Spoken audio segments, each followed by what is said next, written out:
Hello students. आजकल आपका RBI attendant का एक नोटिफिकेशन निकला हुआ है जिसकी फॉर्म फिलिंग भी चल रही है और बहुत सारे बच्चों ने इस फॉर्म को फिल भी कर दिया है।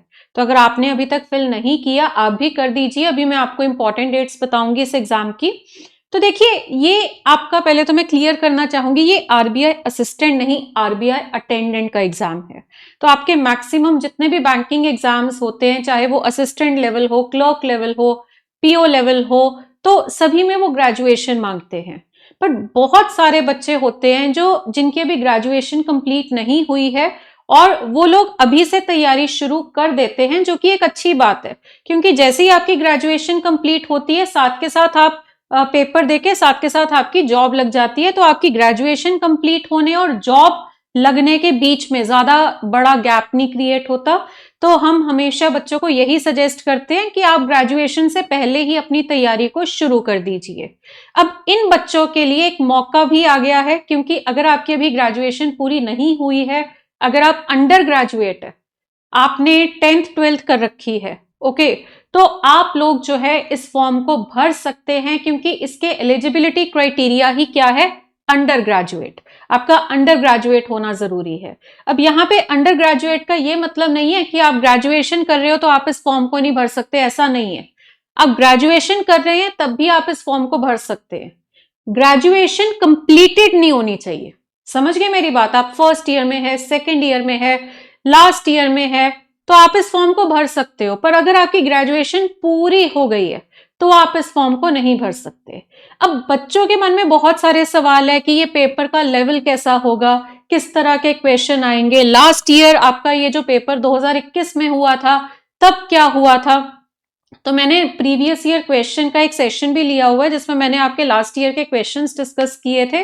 और 2021 के अगर मैं पेपर की बात करूं तो आपके एग्जाम का लेवल बहुत इजी देखा गया था 2021 में, पर अब 2026 है। तो सेम लेवल तो आप मत एक्सपेक्ट करना कि 2021 का जो लेवल था वही लेवल 2026 में होगा। लेवल उससे थोड़ा ऊपर होगा, बट नॉट डिफिकल्ट। ओके, तो अगर आप देखिए, आप अभी 2025 में या 2026 में आपने अगर आईबीपीएस एग्जाम्स, एसबीआई एग्जाम्स, इन एग्जाम्स की तैयारी करी है फॉर 2025 एंड 26, तो बच्चे आपके लिए तो बहुत आसान होने वाला है। समझ रहे मेरी बात? आपके लिए ये पेपर बहुत आसान है। बट जो बच्चे एसएससी या जो रेलवेज या पुलिस एग्जाम्स वाले बच्चे हैं, वो एस्पिरेंट्स अगर इसकी तैयारी करें तो ये उस लेवल की जो रीजनिंग है या उस लेवल का जो आपका सारा कुछ आता है उससे थोड़ा अप है। तो अगर हम अभी रिसेंट बात करें, मतलब लेवल मैं आपको थोड़ा क्लियर करना चाहूंगी कि इस पेपर का लेवल आपका जो है वो इजी टू मॉडरेट होगा। ठीक है, क्योंकि बच्चे कंपैरिजन में पूछते हैं। तो बच्चे 2021 में आपका ये लास्ट टाइम पेपर हुआ था और अब 2026 में हो रहा है। तो बच्चे 2021 वाला सेम लेवल आप मत एक्सपेक्ट करिए, बट 2021 से बहुत ऊंचा भी नहीं जाएगा, उससे हल्का सा अप, 2021 से हल्का सा अप लेवल जाएगा। उस टाइम पे जैसे पजल्स इतनी आसान होती थी कि 30 सेकेंड्स में सॉल्व हो जाती थी, तो अब जो पजल आएगी वो 1 मिनट में सॉल्व हो जाएगी। समझ रहे हो मेरी बात? नॉट वेरी डिफिकल्ट, बट आपका जो है हल्का सा तो लेवल बढ़ेगा। तो कुछ बच्चों ने, मैंने एक सेशन लिया था अभी कि रीजनिंग कैसे प्रिपेयर करनी है, तो नीचे एक बच्चे ने लिखा था कि क्या लेवल सेम होगा 2021 का, तभी मैं क्लैरिटी आपको ये देना चाहती हूँ। अब एक और बहुत इंपॉर्टेंट सवाल है जो बच्चे मुझसे पूछ रहे थे कि मैम लास्ट ईयर की कट ऑफ कैसी रही थी। 2021 का पेपर बहुत आसान था और 2021 के हिसाब से भी मैं बताऊं तो 2021 में जो बाकी पेपर्स हुए थे आपके आईबीपीएस के, आपके एसबीआई के, आपके आरबीआई के, तो उस टाइम के इन एग्जाम्स से भी अगर मैं कंपेयर करूं तो उनसे बहुत आसान पेपर आया था। ओके, तो 2021 में आपके बाकी जितने भी बैंकिंग के एग्जाम्स थे उनके कंपैरिजन में भी आरबीआई अटेंडेंट का पेपर बहुत आसान था, इसीलिए कट ऑफ ठीक ठाक गई हुई है। तो वही आज आपको मैं बताऊंगी कि लास्ट ईयर जो 2021 में आपका पेपर हुआ था तब आपकी अलग अलग स्टेट्स की क्या क्या कट ऑफ गई है। तो चलिए आगे बढ़ने से पहले मैं याद दिलाना चाहूंगी, फॉर्म फिलिंग चल रही है, क्योंकि आपका फॉर्म फिलिंग 15 जनवरी से शुरू हो गई थी और 4 फरवरी को फॉर्म फिलिंग आपकी समाप्त हो जाएगी। और अगर आपने अभी तक फॉर्म नहीं भरा है, क्योंकि देखिए कुछ ही दिन बचे हैं, मतलब एक तरीके से अगर हम देखें हार्डली एक हफ्ता बचा हुआ है। तो लास्ट डेज तो मैं कभी भी सजेस्ट नहीं करती हूं, तो बाय 31 Jan फॉर्म भर दीजिए अगर आप इस पेपर को भरना चाहते हैं। ठीक है। सेकेंड थिंग, आपका जो ऑनलाइन टेस्ट है, क्योंकि एक ही टेस्ट होना है आपका, ये टेस्ट होगा और एलपीटी लैंग्वेज प्रोफिशिएंसी टेस्ट है, तो ऑनलाइन टेस्ट जो है वो आपकी टेंटेटिव डेट्स है Feb 28 एंड 1 March। तो बच्चे ये टेंटेटिव का ये मतलब नहीं है कि इस डेट को पेपर नहीं होगा। आपकी जितनी भी बैंकिंग की डेट्स आती है टेंटेटिव ही होती है और उन डेट्स पे पेपर हो भी जाता है। तो ये आपकी एक तरीके से 99.9% फाइनल डेट्स है, इन डेट्स पे आपका एग्जाम होगा। तो देखा जाए, हम ये देख रहे हैं कि पूरा 30 डेज का समय है आपके पास, तो एक बार वो वीडियो जरूर देख लेना कि 30 डेज में आपको क्या क्या करना है ताकि आपका ये एग्जाम क्लियर हो जाए। ओके, अब देखिए एग्जाम पैटर्न आपका 2021 में भी यही था कि आपके 4 सब्जेक्ट्स है, reasoning, general English, general awareness और न्यूमेरिकल एबिलिटी। सबके 30 सवाल, एक सवाल 1 नंबर का, कुल मिलाकर 120 क्वेश्चन और आपके मार्क्स जो है वो भी 120 मार्क्स है। और आपको कॉम्पोजिट टाइम मिलेगा 90 मिनट्स यानी कि 1 घंटा। कॉम्पोजिट टाइम, ओवरऑल टाइम अगर मैं देखूं तो आपको 1 घंटे का 1.5 घंटे का समय जो है वो मिल रहा है। तो 1.5 घंटे में आपको ये सब कुछ करना है। तो टाइम जो है एज सच मैं देख रही हूं कि बहुत कम, मतलब कि बच्चे जो है कईयों को लगता है कि ये टाइम जो है आपको कम पड़ेगा, ऐसा नहीं है। टाइम आपको सफिशिएंट दिया गया है, 1.5 घंटा सही है, ना कम मैं बोलूंगी ना ज्यादा बोलूंगी, एप्रोप्रिएट है 1.5 घंटे का समय जिसके अंदर आप अच्छे से ये सब कुछ कर पाएंगे। ठीक है।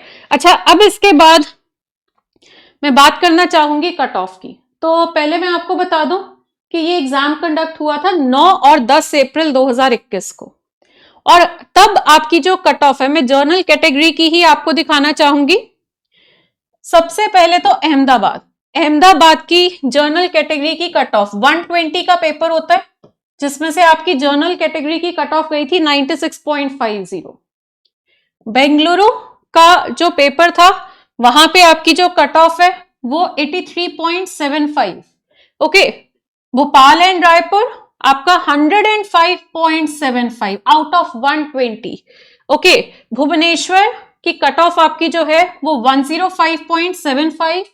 चंडीगढ़ में सीट्स थोड़ी कम होती है, वो भी रीजन होता है, बट अदरवाइज चंडीगढ़ में क्योंकि नॉर्थ बेल्ट की कट ऑफ थोड़ी ज्यादा अच्छी जाती है, तो 110 आउट ऑफ 120, 110 की कट ऑफ। चेन्नई में आपकी कट ऑफ गई थी 92। नेक्स्ट आपका ये गुवाहाटी, अगरतला, इजबल, इम्फाल और शिलोंग, इन सबका 92.50।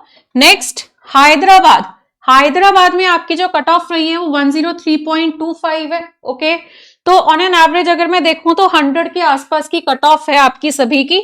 जम्मू की कट ऑफ जो है वो 96.25 है। ओके, नेक्स्ट आपका जयपुर की कट ऑफ आपकी 108.25। कानपुर, लखनऊ और देहरादून, इनकी कट ऑफ जो है वो 111.25। मुंबई की कट ऑफ जो है वो, हाँ जी आई थिंक मैंने मिस कर दिया, हाँ, कोलकाता और गैंगटॉक की कट ऑफ जो है वो 106। मुंबई की कट ऑफ जो है वो आपकी 92.75। नागपुर की कट ऑफ 100। न्यू दिल्ली की cut off 105।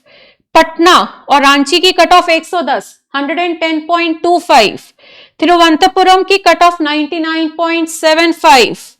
Okay, right. So I hope आप सबको अच्छे से ये सारी कट ऑफ जो है पता लग गई होगी। देखिए, ये जो मैंने अभी आपको कट ऑफ दिखाई है, इससे आपको इतना अंदाजा हो गया होगा कि 2021 के लेवल के हिसाब से भी अगर आरबीआई अटेंडेंट का पेपर आसान था, तो सेम कहानी अभी होगी 2026 में भी। आपके 2025 में आपने जिस लेवल का पेपर देखा है, ठीक है, उससे बहुत आसान पेपर आएगा। मतलब आप एक तरीके से कह सकते हो कि जो 2025 का आईबीपीएस का आरआरबी का असिस्टेंट का पेपर था, उसका जो प्रीलिम्स था, वो लेवल के आसपास आप उम्मीद कर सकते हैं कि आपका आरबीआई ऑफिस अटेंडेंट का लेवल आएगा। ठीक है, समझ रहे हो मेरी बात? जैसे कि आपका आईबीपीएस का क्लर्क हो गया, एसबीआई का क्लर्क हो गया, इनके जो प्रीलिम्स के एग्जाम्स हुए हैं, तो उसके लेवल को आप बेस लेके चलिए, उस लेवल का पेपर आपका हो सकता है। और कट ऑफ जैसे आप देख रहे हो ज्यादा जाती है अगर पेपर का लेवल आसान है।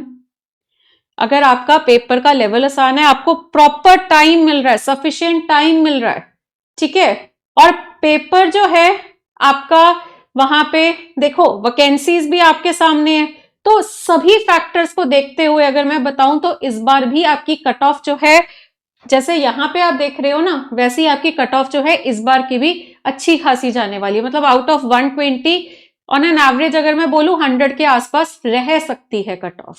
तो बाकी फैक्टर्स हमें पता है कि वैकेंसीज कितनी है, हमें यहाँ पे ये भी पता है कि ऊपर से अंडर ग्रेजुएशन है ना, अंडर ग्रेजुएट्स तो एप्लीकेशन मतलब यहाँ पे वो ही नहीं है ना कि हर बच्चा भर रहा होगा, हाँ जो ग्रेजुएट हो गया वो नहीं भरेगा, बट अंडर ग्रेजुएट्स जो हैं बहुत सारे बच्चे इस फॉर्म को भरेंगे, पेपर आसान होने वाला है। तो ये सभी फैक्टर्स को देखते हुए इस बार की कट ऑफ जो है आप उम्मीद कर सकते हैं कि 100 के आसपास रहेगी। तो अगर 100 के आसपास रहेगी, जैसे कि आप देख रहे हो 105 95 की रेंज में है, तो इस बार भी सेम ही उम्मीद करी जा सकती है। तो अब आपको प्रैक्टिस करनी है, अपनी स्पीड इंप्रूव करनी है, क्योंकि इस तरह के पेपर्स में प्रॉब्लम ये नहीं होती कि बच्चों के आंसर नहीं आ रहे हैं, प्रॉब्लम होती है कि बच्चों के आंसर लेट आ रहे हैं, और उस प्रॉब्लम को सॉल्व करने के लिए आपको खूब सारी प्रैक्टिस करनी पड़ेगी। प्रैक्टिस जितनी ज्यादा कर पाओगे उतना ज्यादा आपका फायदा होगा, उतना ज्यादा आपका अटेम्प्ट होगा, और यहां पे 100% अटेम्प्ट भी हो सकता है, बच्चों का पॉसिबल है। ओके, 100% अटेम्प्ट करना बिल्कुल पॉसिबल होता है जहां पे कॉम्पोजिट टाइम है। पेपर आसान है, टाइम भी आपको जो है कॉम्पोजिट दिया हुआ है, मतलब ओवरऑल टाइम है जहां पे आपने अपनी मर्जी से टाइम डिस्ट्रीब्यूट करना है। तो एक सेक्शन में अगर आप फटाफट कर लेते हो तो उसका जो टाइम बच रहा है वो दूसरे सेक्शन में आप यूटिलाइज कर सकते हैं। ओके, सो आई होप आप सब समझ गए हैं इस पेपर को कैसे हैंडल करना है, और आपने कट ऑफ भी देख ली है कि एक आइडिया आपको लग चुका होगा कि आपकी जो कट ऑफ है वो कैसी रही है 2021 में, जिससे कि अब आप अपनी तैयारी जो है और भी बेहतरीन तरीके से कर सकते हैं। और साथ ही साथ आपको मैं बताना चाहूंगी कि आरबीआई ऑफिस अटेंडेंट 2026 का हमारा एक बैच है, जिसका वीडियो कोर्स अगर आप रजिस्टर करना चाहते हैं तो आप सिर्फ 599 में रजिस्टर कर सकते हैं। ओके, इसमें आप अपनी बढ़िया तरीके से तैयारी कर लेंगे और सिलेक्शन जो है उसके चांसेस बढ़ा सकते हैं। So all the best students, I hope आपका ये एग्जाम जरूर क्लियर हो। Thank you.